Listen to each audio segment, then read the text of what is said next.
afternoon, ladies and gentlemen. This is the fifth day of Ukrainian fight against Russian forces. And today we want to bring into the studio people who are fighting for Ukraine. We will talk about it. We have guest from Ukraine who is now there on the field, on the battle, and fighting with everybody else. And we salute the brave nation of Ukrainian people. And I would like to start it with the speech of President of Ukraine, Vladimir Zelensky. Українські герої. I wish health to all of the Ukrainian heroes. Today is the fifth day of the full-blown war of Russia against the people of Ukraine. We are standing strong. In these 5 days, we have endured more than some nations would endure in decades. For a long time, we were told that we are not correct in some ways, that we need to spend years to work on some kind of homework. And this is why we often couldn't understand what we are capable of. Now we have expressed ourselves fully, and it is very inspiring to us all. In every talk with our partners, I feel their real respect for us.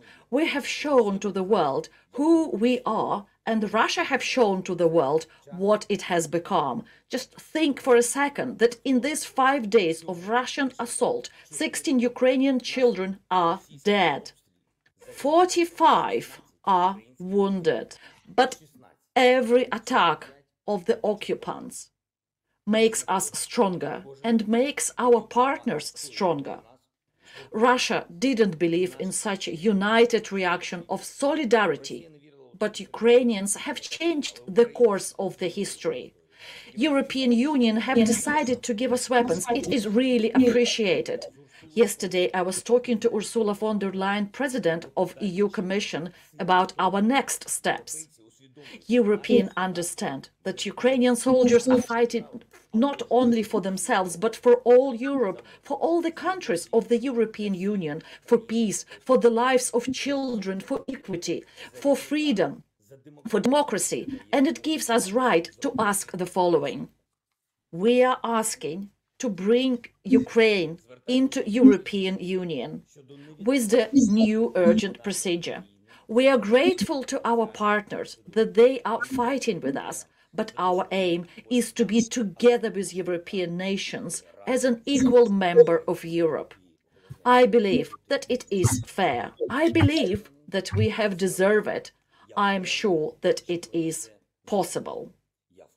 Yesterday, I was talking to President of Portugal, Lithuania, with President of France, Emmanuel Macron, President of Poland, Andrzej Duda. I'm very grateful to Andrzej for our work. I was talking to presidents of Belgium, Spain, and English President Boris Johnson. The support of our anti-war coalition is complete and unprecedented. Europe have closed their sky to all Russian planes. Global businesses are refusing to deal with Russian companies. We will see how this week will end for Russian currency, how much Russian ruble will fall. So far, during all this invasion of Ukraine, Russian Federation endured such massive economic cost. We can compare it to the cost of war going through the Russian territory. Tell me, why do you need it? What is it for? What's there for Russian teachers, mothers, Russian businessmen, and Russian people in general? Already we have 4,500 of Russian soldiers dead. What was the reason for them to come here? What about the columns of Russian war weapons coming against us? From Crimea, from our Crimea, from Yalta, Yevpatory, Sudak, Simferopol. It is not the names of war formation for tanks. Just to remind you, 4,500 Russian occupants are killed. Please, abandon your war machines and go home. Do not trust your commanders. Do not trust your propagandists. Simply save your lives and go. Every hour we dedicate to make our country stronger. Everyone who is able to fight for our country must do so. This was not an easy decision from the moral point of view, but it was a good decision from the country point of view. In the time of martial law, all the Ukrainians who are serving their sentences at the moment, who had fighting experience in the conflict in Donbas region, will be released from prisons. They will have an opportunity to compensate their guilt in the hottest fights of this war. All the sanctions will be lifted from those people. The most important thing now is our defense. When I was running for presidency, I was telling that every Ukrainian is a president because we all are responsible for our country, for our wonderful Ukraine. This is what is happening now. Every one of us is a warrior, whenever he is. I am sure that every one of us will win. Long live Ukraine. Кожен з нас переможе. Слава Україні! That was a very powerful speech from Vladimir Zelensky. And I now would like to say hi to Viktor Palchik, who is now in Ternopil region in Ukraine. Viktor, thank you for coming to us today. Thank you for inviting me. Viktor, I know that you have heard Vladimir Zelensky's speech, and it is very inspiring, and it is a great speech. The one question that is widely discussed in the social media is about people who are going out of prisons, whose convictions are lifted, in order to give them weapons and give them opportunity to protect their country. Do you have any more information about who those people are and why Vladimir Zelensky is allowing them to get out of prisons? Yes, I have information, and this information is following. Those people were imprisoned because of some serious, how to say, illegal actions, and Right. they are military men. They are military men who can help currently Ukraine to solve the situation in which it is. So they can fight and they can help to defend our country. That's why it was a decision of Vladimir Zelensky. Thank you very much. Could you please tell us the crimes that they have committed? Was it during their operation in Donbas region some time ago in 2014 or later? Or what was common denominator in their fault? What wrongdoings did they do? Every person had different wrongdoings. I cannot say the exact information per each person, but I know that some of them were the warriors on Donbas region, and some of them did some other types of crimes. But the reason to invite them to fight against Russia is that they decided that they want to do it. They decided that they want to do it, and they want to defend our country because they also Ukrainians. Because from this aggression, they think that they can be useful for us, and we also think so. I mean, Vladimir Zelensky and me too. That's great. I think people have to be given this opportunity to protect their country, even if they have some wrongdoings in the past. I think they can really help, especially if those are trained military men. It would be a bit of a waste to keep them in prison while the country is getting occupied. Do you feel that country is getting occupied because Berdyansk area is now under the occupation? And how do you think people will work under the territories that are becoming occupied? So I had to go away from Irpin, which is really near to Kiev, and I could see the problems which happened there, and I thought that it would be occupied, but with the help of our army, it wasn't occupied because many military vehicles were destroyed and many military men were destroyed too. But speaking about Berdyansk, which is located in the eastern part, southeastern part of Ukraine, it has much more serious situation because it's located also near the sea, in which Russia has a lot of ships. Because of that, it can be occupied with the higher probability. I remember Berdyansk because I was there in times of Soviet Union. I remember the Berdyansk market, and it does hit me home. It like hits me that the territory is now under attack and occupied. So in other areas, how is the morale? Because yes, Russia was expecting it to be a really, really easy ride, but Ukraine put such an amazing, enormous resistance. I would like to ask you, because you're there, how is this morale? Do you keep up, guys? When the strikes began, it was really difficult for me. The morale, I don't think that it was really high. But when our army began to support us, to defend us, to kill the invaders, the morale became much higher. When we hear that European Union supports us too, it provides us help, it provides us weapon, and we think that we can defend our country.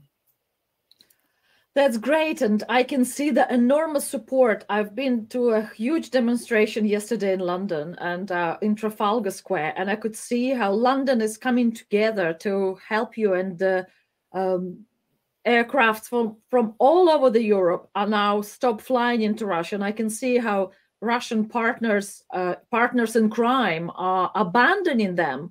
And also I can see that businesses around the world just stop working with the dictator, which is fantastic because it's such an initiative from grassroots, from people in general.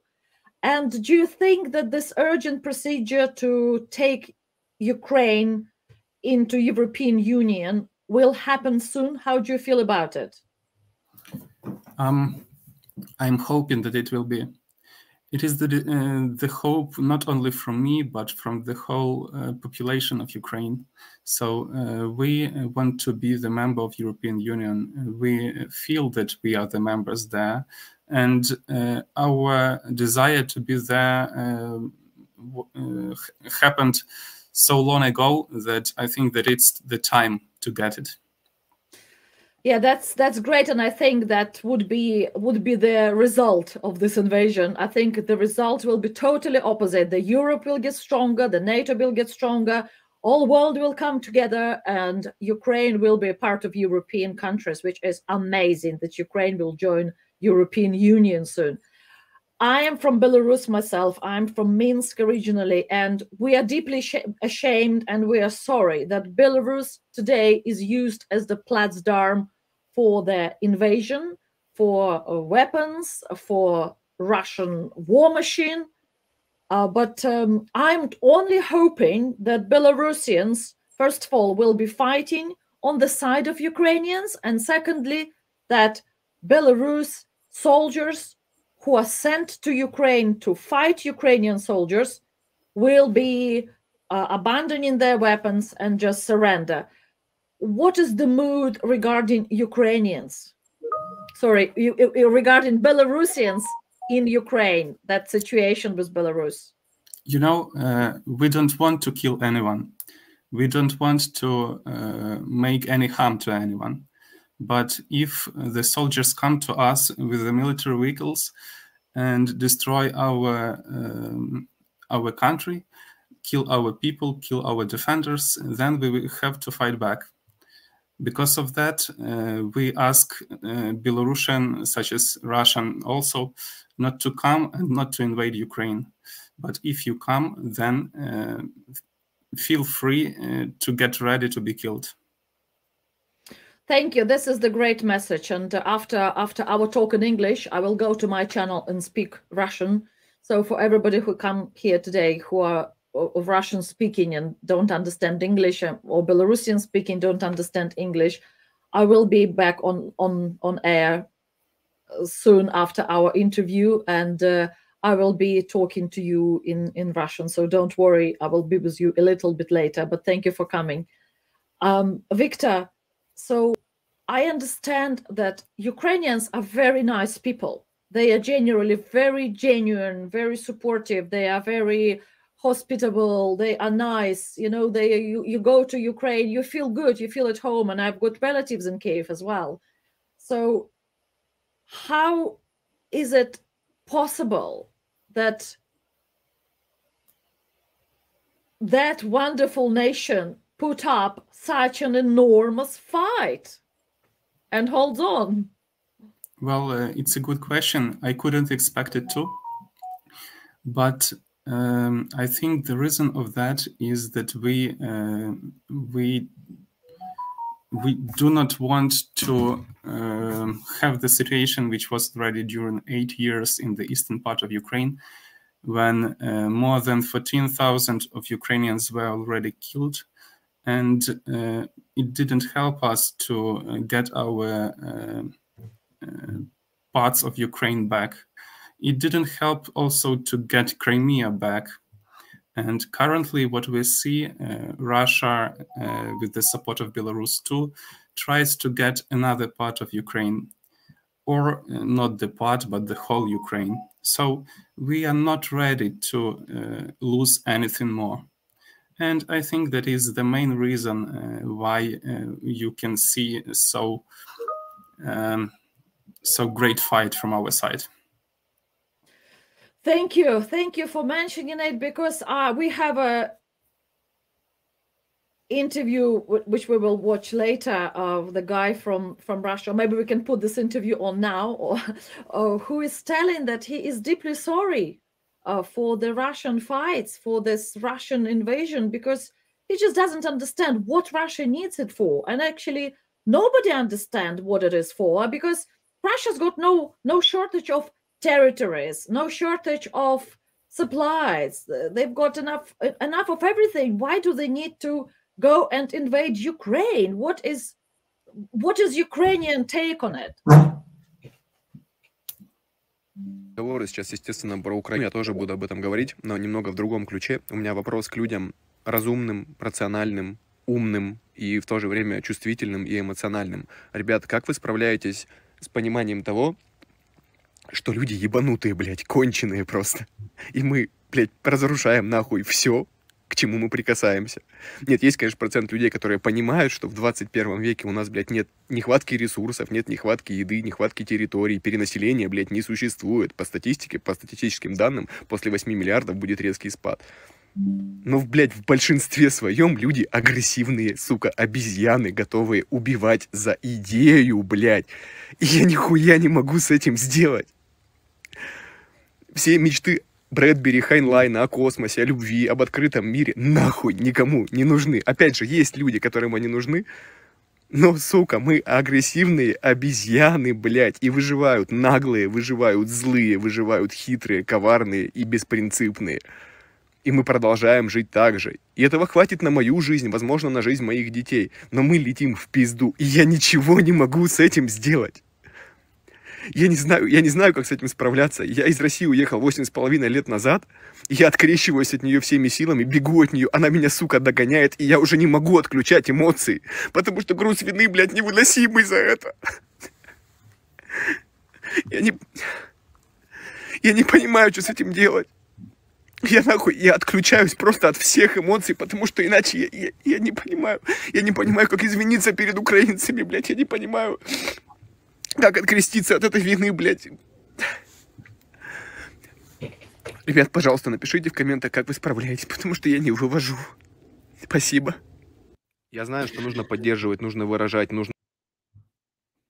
Yes, the poor guy from Russia obviously left Russia 8 years ago, and since then he was trying to shield himself from everything Russian. He's trying to kind of leave Russia and everything attached to Russia. But Russia is kind of chasing him, and he feels that Russia is now upon him once again. And he doesn't understand how comes that in this century people are so ridiculous, so cruel, so violent, so awful. When we had such a fantastic dreams about the future, not long time ago, we had Bradbury, Highlines. We had so many interesting ideas how we can live in love and peace and harmony. And now we can see that not nice people surviving, but we can see the survival of the bandits, survival of the worst kind, survival of cruelest. And he feels that there is nothing he can do about it, and he's crying about it, and he's upset about it, and he says that he don't know how to hold on anymore emotionally, because the guilt about Russian behavior is too much upon him, and it is overwhelming so much that he doesn't know how to switch it off, how to switch his emotions, and he can only express how massively sorry he is to all the Ukrainians for this Russian invasion. So, Victor, I'm sure there are many, many Russian people like that. Do you receive their messages now? Victor, your microphone is muted. Sorry. I don't receive many messages from Russian people now, but I got some. I have relatives in Russia, in Moscow. They communicate with me, and they also are really sorry for what is happening, and they could not even predict that it could be so. That I could not predict that the country which I considered always a good one, a friendly country, could invade and could become an enemy. I know that the majority of Russians are good people, but I also think that they should be more proactive when they select what people are their leaders. If they are not that proactive, then they are also responsible for what is happening from their side too. I've received very mixed messages from Russian community in London, because I've got people who support Vladimir Putin, and they call me horrible words and trying to tell me that I'm wrong, and they support the assault on Ukraine. And I've got other people who just scared to say anything because they're scared of response of Russian bandits back home, that they will attack their relatives if they will say something. However, I hope that in the course of the day, when Russia will experience this massive economic sanctions, and also people will see that all world is united against this aggression, they may actually change their minds. Do you think it is going to be possible for Ukraine to hold on for another week? I really hope so. I see that we are able to fight.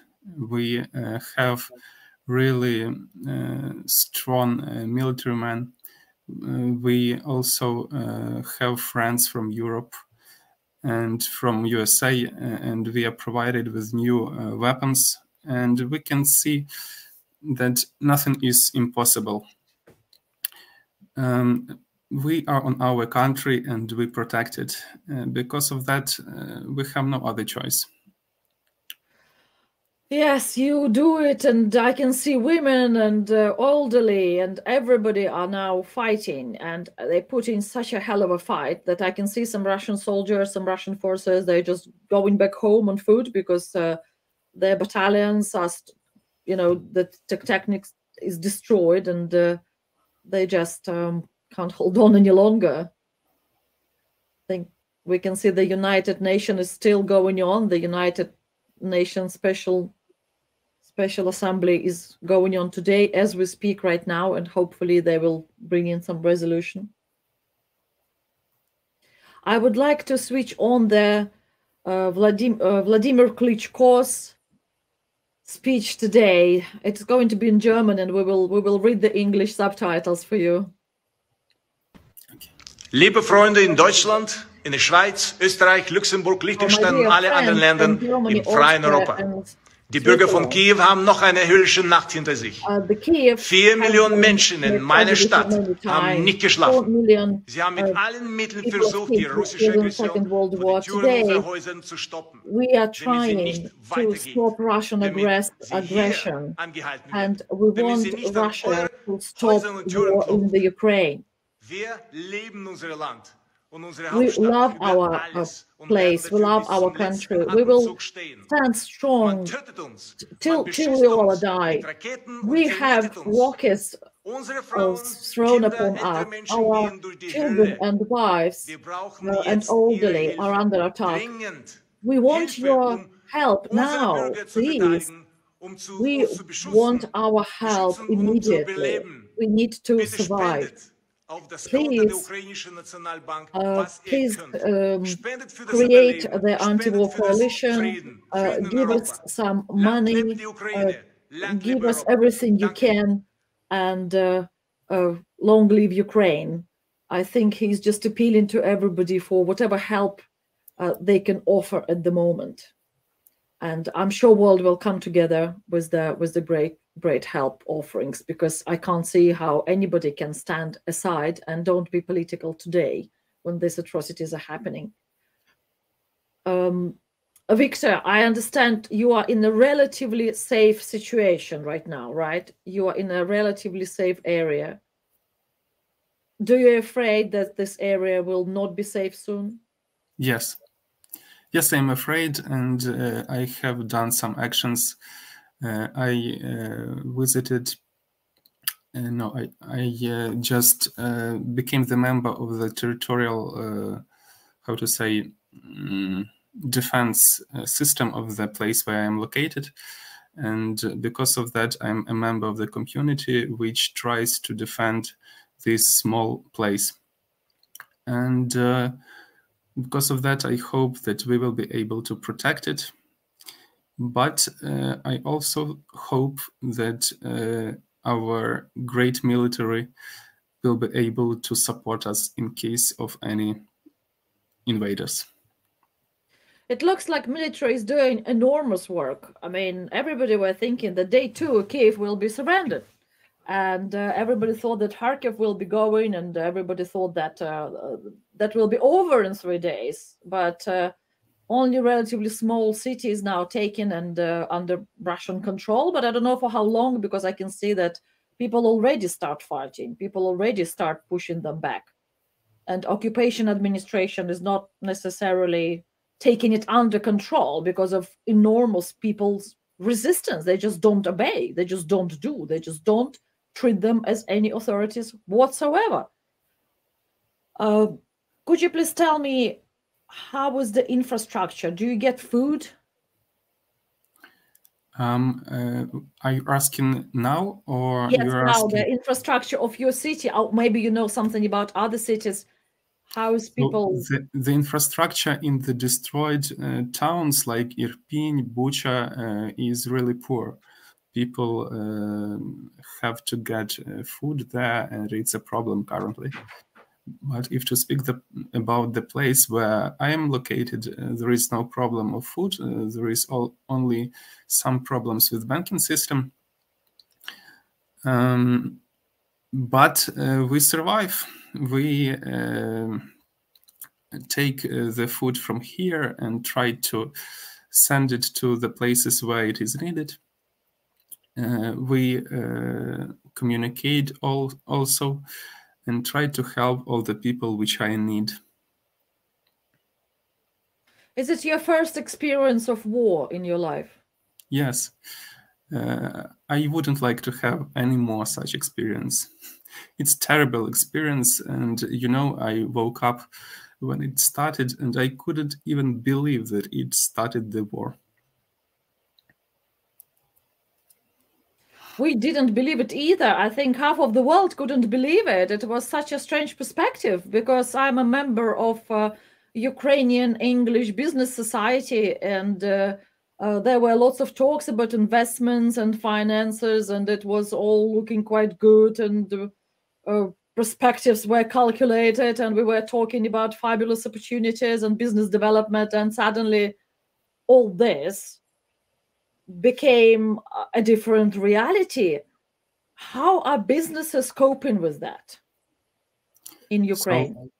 So, the business tries to help our defenders, and of course they have some problems. They have some logistic problems. They have problems with the lack of personnel, which tries to escape from all those horror.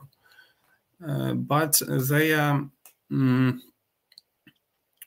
they understand that after it finishes, they will have ability to become even better than it was before.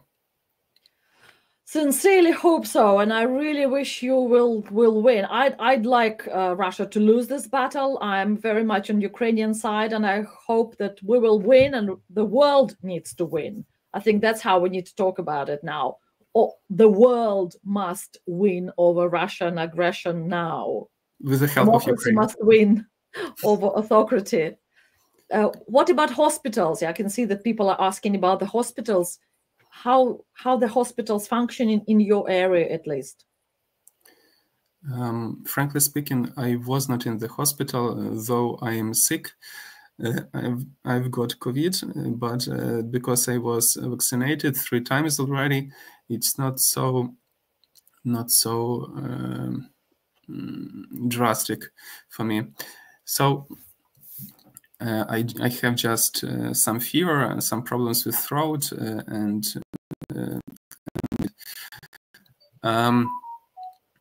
thank you for coming to talk to us. You are under war, you are with the COVID, and you are still operating and you are talking. That's the spirit. That's Ukrainian. I can see you are Ukrainian.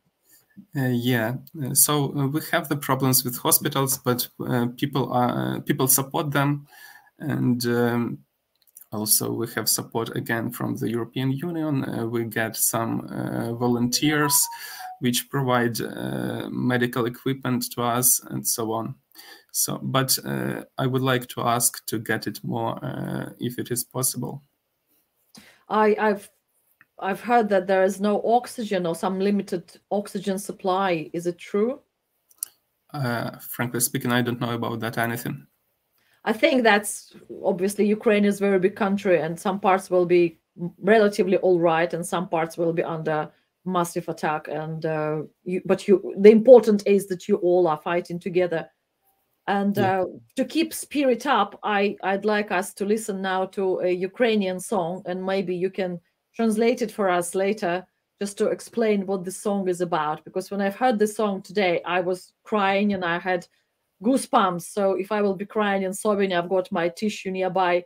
And let's listen to this powerful girl who is singing the Ukrainian song. Okay.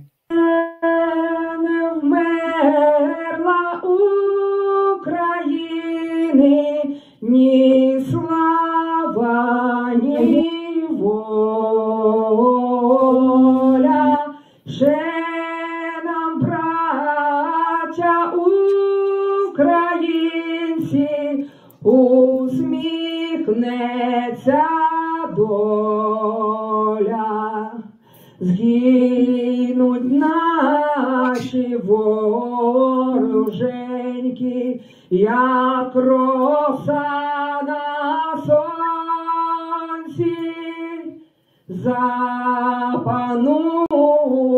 і ми, браття, у своїй сторонці, душу й тіло ми положим за нашу свободу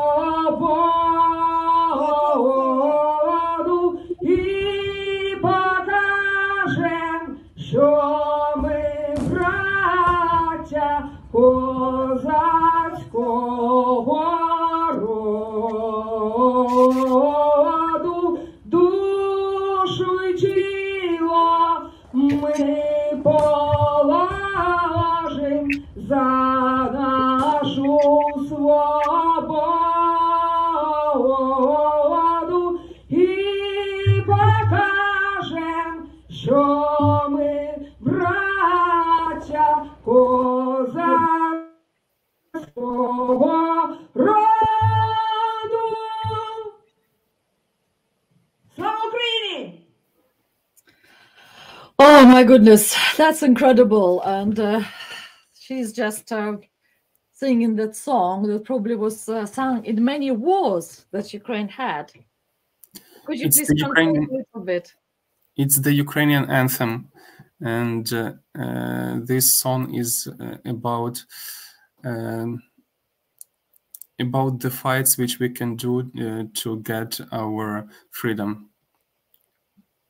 This is incredible, because many of those songs, and I'm sure every culture has song like that, and it is passed down through generation, and you sort of see your parents singing it around the table, and you don't understand the meaning of it. You don't understand the words, but it just tells something strange. We've got in Belarus also songs like that from the medieval time, but at times like that you understand what that song was about. So that's really incredible, and it does bring tears to my eyes. It does. Yeah, it's really like suitable for the situation, for the current situation. Yeah, the words of this anthem like really fit here. Yeah, and that's we were brought up in Europe. I was brought up in the USSR, my generation, in the Soviet Union, where we were talking about all these nations that living together in peace, and Ukraine and Belarus and Russia are sort of sisters, brothers, whatever, relatives, and that we never fought with each other. However, when I started looking at the history, I can see that Russia was always in war with the Commonwealth, Lithuanian, Polish, Ukraine was part of it. Then it was in war with Poland, Rzeczpospolita. So Russian Empire was always kind of in some kind of fight with the Ukrainian and Belarusian territory. And it's if the same happening in history. Once more, Belarus is occupied now under Russian control, and Russia tries to take Ukraine, same way they did in 17th century. Do you have the same kind of feeling? Yes, I know that Russia invaded many countries, and not only Belarus, Ukraine, but it also the Finland, Georgia, and other countries. And I feel that this country is too powerful to exist, and that's why I would like it to be destroyed. It just has done so many evil things. It has killed so many people that it should be destroyed. That's my opinion. I can see that there is a growing understanding that one monster, the massive monster which Russia is, doesn't really need to exist. I remember a time of perestroika when Soviet Union started to break down like a house of cards. Everybody were running out of Soviet Union as far as they possibly could. And I remember that Ukraine was the first country who held a proper democratic referendum where people came up and said, no, we want to be independent from the Soviet Union. And I remember how surprising it was for everybody that Ukraine already want to go. And then Latvia, Lithuania, Estonia, they were immediately going. They, for 40 years, sorry, they knew that it was an occupation. They just ran away as much as possible. I think Ukraine should open for voluntary fighters from Europe. Many would like to participate, and no country will or can stop such. Yes, that's true. Actually, do you have now volunteers? Because I know that volunteers are coming to fight for Ukraine. Yes, today Vladimir Zelensky signed an agreement according to which the volunteers can join the military of Ukraine and fight against Russia. And I think everybody wants it. There's so many countries, and coming back to what I said about Soviet Union breaking down, and everybody wanted to have their own state. All those 15 republics of Soviet Union had to have independence and don't have anything to do with Moscow. And I remember then Russia started fighting Chechnya. It was shocking. And Georgia, and every other country who was breaking up. I remember war in Nagorno-Karabakh then, Armenia, Azerbaijan. Russia was trying to keep the territories, but territories wanted to go. Azerbaijan is just as far as it can. I know Kazakhstan. It's not a democracy at all. It's the autocracy, and it's quite a complicated place. However, they want to run away, even with all their autocratic regimes. So I think it will be welcomed by countries themselves, that they will just break into a number of different states and stop having that Russia as the dominator with the nuclear power. Actually, how do you feel about this nuclear power threat to European countries? Yes, I've had that information. I really hope that nobody will use the nuclear power. Also, I hope that countries which support us will use their defense system to destroy any nuclear missile which will be launched. Also, I've heard that it's really possible and highly likely to be used. My goodness. I know that vacuum bombs were thrown into some of your cities today, which is, I don't know, Russia will not worry about, using weapons that is forbidden or weapons that not supposed to be used. They will lie, they will trick, they will tell one thing, do another thing, then they will blame Ukrainian army. We all know that. We had it so many times. Yes, I've also heard about that. I also heard that there are a lot of victims because of this bombing. And it's terrible. Also, we had the same situation in Donbas region. So everywhere where Russia is, we have the victims and have the problems. And around the world, generally speaking, where Russia appears is the problem. And I already can see the trend, because not many people understand the use of that technology. I understand the Donbas area had enough of it. And do you think in Donbas there is a growing understanding that they don't want to be Chechnya too, and they don't want that Russian ruling? Do you have any news about how they feel about all that? The problem is that they have means of mass media which provide only information which is useful for Russia, which comes from Russia. Because of that, I'm not sure that they are ready to join back to Ukraine. Also, I know that many citizens obtained the Russian passports, and because of that, they have ability to go to Russia. And I don't know. I cannot say on sure that soon Donbas region will have ability to join Ukraine back. Yes, it is quite difficult when people live under propaganda for so many years. And I remember Soviet Union was under propaganda. I remember half Europe was under Soviet propaganda. I remember Poland had to learn Russian. All children in Polish schools had to learn Russian. All children about all Soviet Union, also even Germany, Czech Republic, they had to learn Russian. The Baltic countries had to learn Russian. And Belarus completely forgot that they've got Belarusian language. But Ukraine always kept their language, always kept their culture, always had a very good identity sense that they are different from Russian.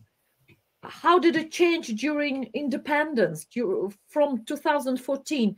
Did you strengthen as the country who understand who they are and how different they are from Russian? I think that if to speak about 1991 till 2014 period, much more people started speaking Russian than before.